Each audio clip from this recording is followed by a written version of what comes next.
Should I be wearing a head covering? That's what we're going to talk about today in 1 Corinthians 11. Hi, this is Jill from the North Woods, talking about the Bible scripture one small step at a time. It's chapters like this exactly why I wanted to do a slow roll through the Bible. What exactly does all of it mean? If we read through too fast in the Bible and we jump too fast, sometimes we miss some of these more nuanced points. Paul continues this conversation that we were talking about, how we act respectively towards God, how we treat each other, how we don't worship other gods. And you could tell, like I said, he is addressing issues either he heard about or that people have written to him because he mentions other letters and now he's responding to them. So this is a good FAQ of Bible topics. And when he is responding to that, he says that he's heard about some things going wrong, that they're fighting, that they, like I said, they're claiming about who they follow. I follow Paul. I follow Apollos. There's immorality going on. There's idolatry going on, and people causing each other to stumble. And he's covering a variety of topics. And so now we're going to talk a little bit about head coverings and some other issues too. He says that if you maintain the tradition as I deliver them to you, the head of every man is Christ. So who rules every man? Christ rules him. The head of every wife is her husband. Now, the word that is used here is source. And I think it doesn't necessarily mean people have used it in poor ways to be abusive and harsh towards women and their families. This source is more like source of a river, the head, the trailhead, the beginning of the branch of this family is the man. And it's controversial. Like I said, people have used it in many different ways and very poorly in some ways in the past, but there is a natural order. We don't know why it is. We just know that it is. Some people say it's because Adam came first and then Eve came second. It's maybe because Eve sinned first and then Adam sinned after that. All sorts of different reasons that people believe this is true. But like I said, there's just a natural order. I grew up in the military, and it wasn't necessarily that my dad's commander was better than my dad at certain things. It's just that you have to have a natural order in the military or everyone just does whatever they want and something terrible happens.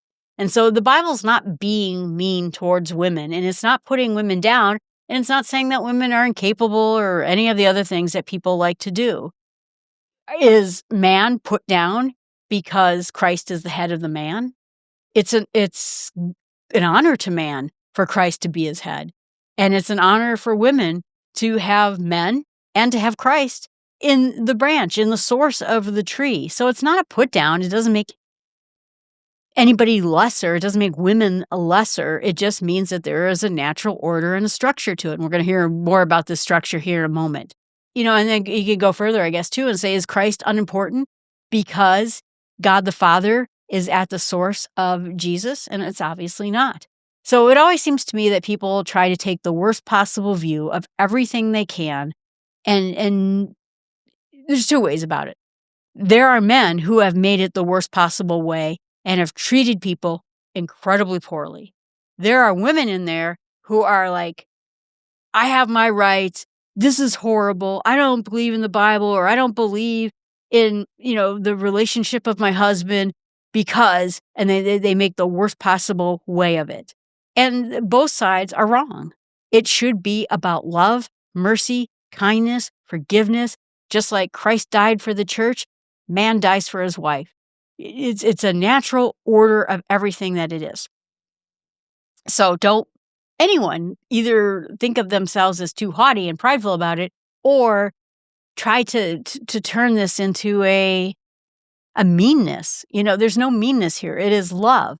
So anyway, he goes on to say that every man who prays with his head covered dishonors God, and every wife who prays or prophesizes with her head uncovered dishonors her head. And that she might as well just shave it off because it's so dishonorous. It's just terrible. So you get into this very complicated situation. So men covering their heads in that particular time and in this particular place meant different things. It could have been something that was part of pagan worship. It was something that we look at now. A lot of men who cover their heads are Jewish and wearing yarmulkes, different cultural meanings and different cultural things. Now, in this particular time, if a woman left her hair uncovered, it was saying that I'm single. Single women did that. Or women who were prostitutes did that. It was an indication. So if you're married, and let's say you go to a church in modern day times, right? And I'm married and I go to church and I take my ring off because I don't want people in the church to realize I'm married. Why would you do that? That's the idea. It's a cultural significance that the woman's hair was covered, meaning that she was married. And it would indicate something really is going wrong with that particular relationship, or she was a prostitute. So that's the idea. And if she's a prostitute, she might as well just shave her head because she's doing whatever she wants to do. It's not about godly behaviors or godly actions. It's about maintaining what the culture understood to be was a married woman versus a single woman versus a prostitute. I got asked this question once because I used to have to go to these conferences and I wore these sort of businesswoman suity things going on. I still have them over there. And he said, why do people wear suits? What if you just showed up? He said something that he went to someplace and you would dress up in these very tribal outfits in this place. And he got to meet the chieftain of this area and they had their own traditions. He says, what if you just showed up to a conference dressed up like one of these chieftain people? That's a signal of honoring there. Why wouldn't it be a signal of honoring here? And I said, well, you're right. If I was going to a conference where you went to, I would have to dress in a way that was honoring inside of that culture. But here in America, in the business world, it's a suit, it's a skirt, it's makeup, it's curled hair, it's all of those things because it's a way of showing I respect you. I'm honoring you. And the formal clothes is a way of saying, I take this seriously. And if there's different cultural expectations, then we would do the other cultural expectations. But we are doing something to say to that other people in our culture, I'm honoring you. That's all it is. And different cultures are different ways. So, don't think about some of these things as godly or not godly. The point is respect, and the point is honoring, and the point is natural orders of things. It is not about this versus that, this hairstyle versus that hairstyle, this way of looking at a man with a head covering or a man without a head covering. So we just don't hold those cultural ideals anymore. So a woman covering her hair in our society doesn't mean anything to us. A man covering his head in our society doesn't mean anything to us. We don't live in the culture and in those times, but the point is still maintained. We show respect. We show respect to God, the Father, to Jesus Christ, to our husbands who are the head of the family. Our children show respect to us. We are showing respect to each other, and that is the whole point of all of this.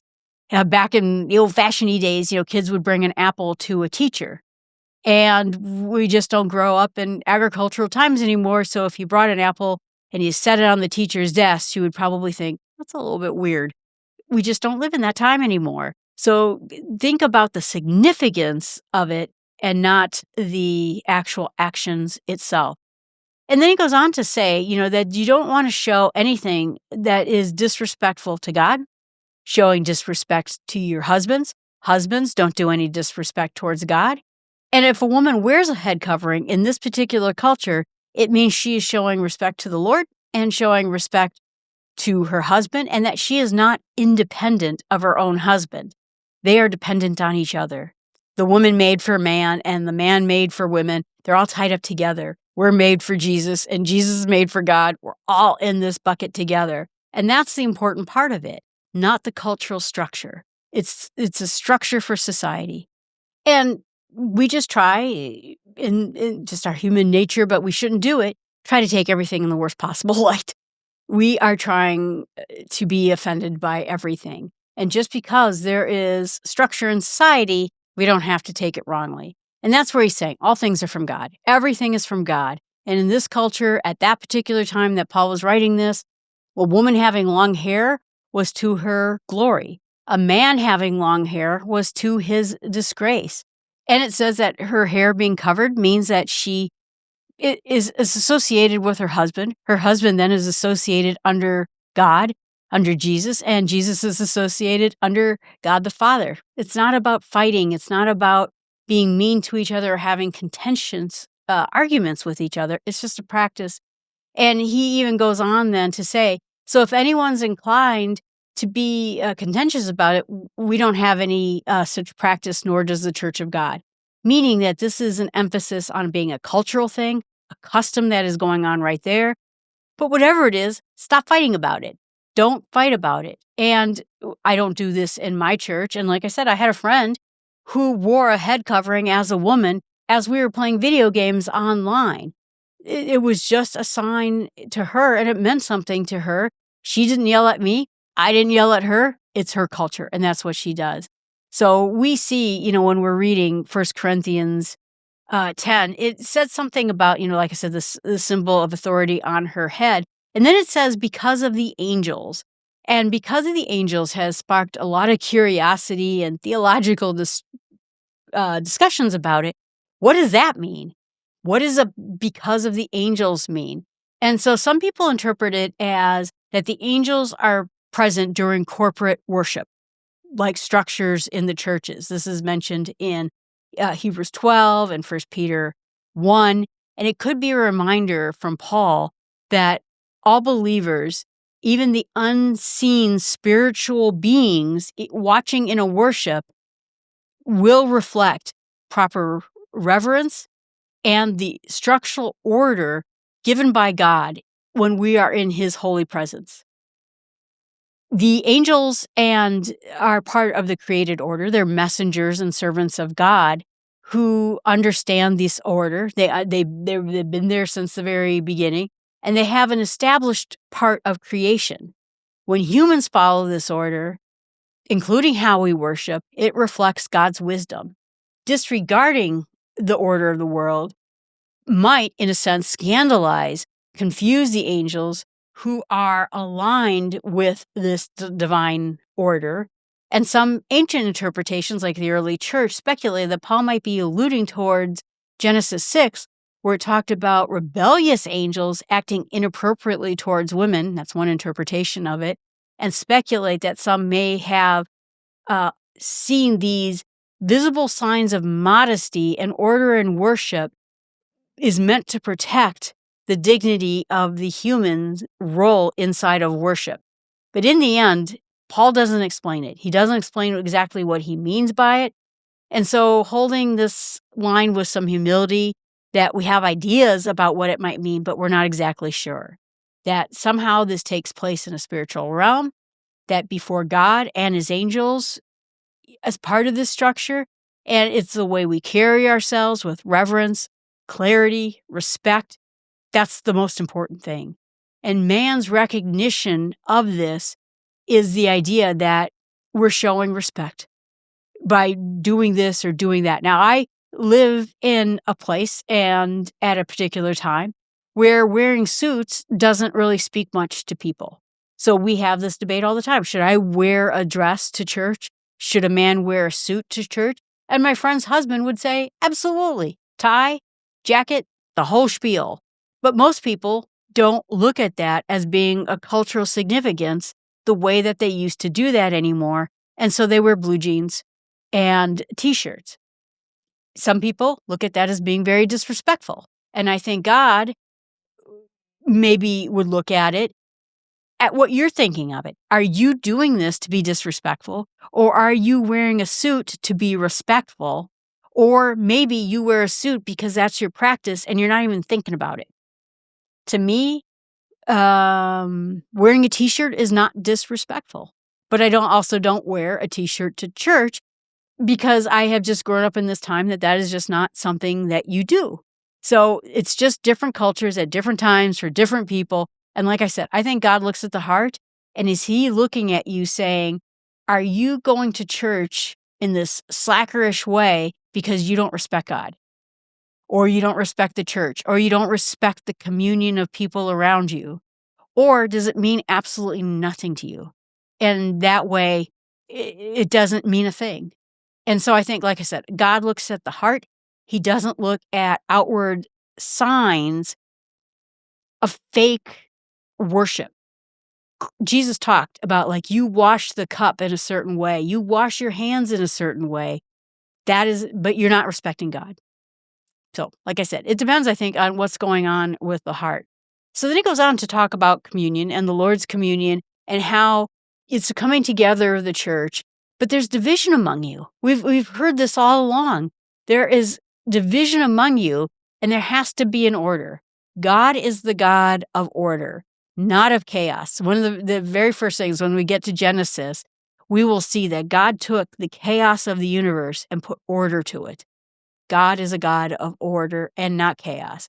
We should be coming together as one, structured without chaos, loving each other.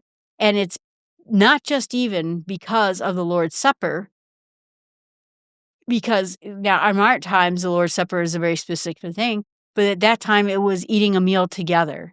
And so besides this order that's going on, that you're all split up into factions and arguing with each other, he says, imagine that one of you is going ahead and eating everything, putting everything on their plate, and other people are going hungry.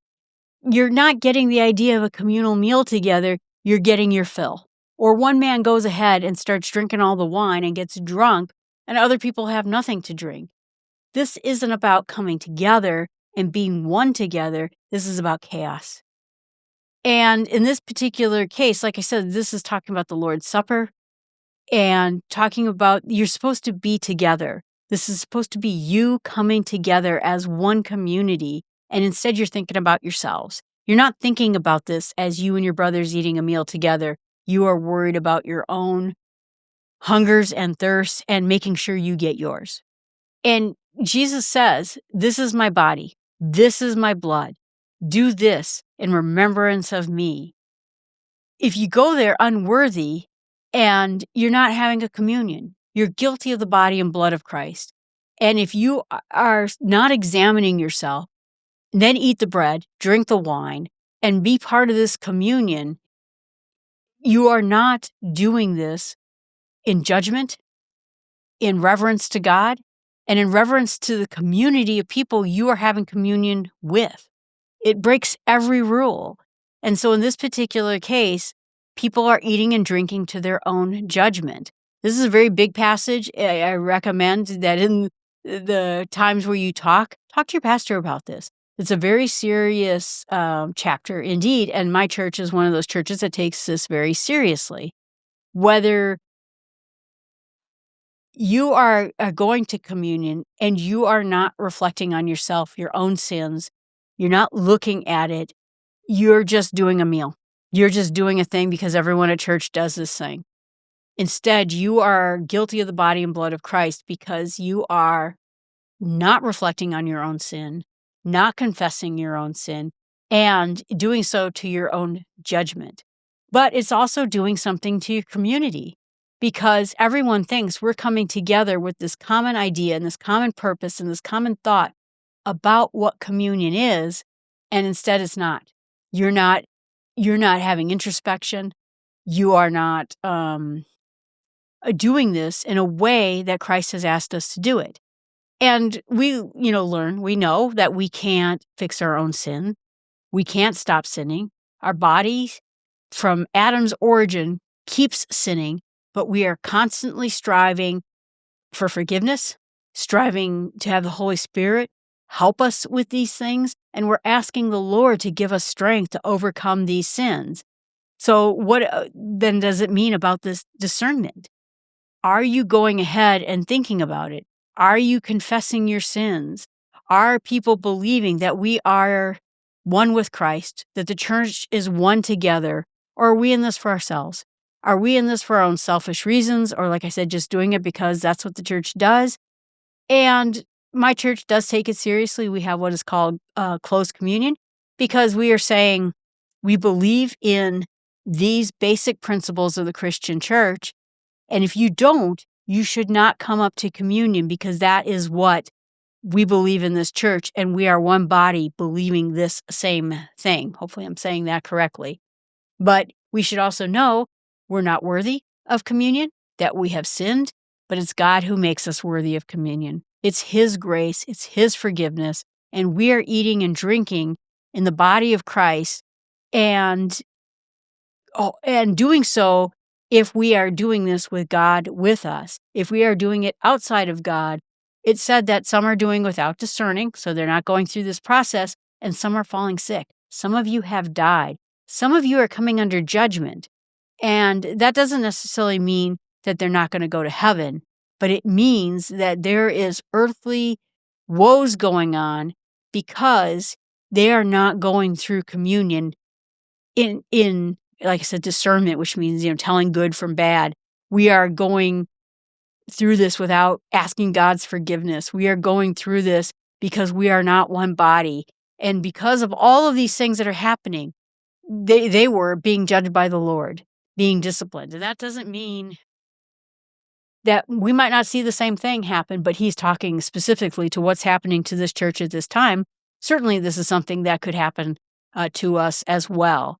And so he says that when you do come together, wait for one another. You come together as a church. And like I said, in this particular case, back then they were doing this as a meal. And he's like, if you're hungry, if you're really super hungry, eat something at home before you go here. Because this meal is meant for us to do something together. And if you're just going to go and have this meal and shove all the food and all the wine at yourself because you're trying to fulfill your bodily hungers because you're super hungry, don't do that. Just eat ahead of time. And in the end, he says that he will give more direction when he comes. We don't actually know what that was. It was another thing we can ask Paul when we get to heaven. But we just have to know communion is taken very seriously in the church. Jesus took it very seriously. Paul is taking it very seriously. And so it's a command upon us that we should also be taking it very seriously as well. Like I said, a very good topic to talk about with your pastor. And that ends chapter 11. This is a big one, but I'm going to take some time to meditate on respect and order and how it really matters deeply to God. The outward forms is different in every culture.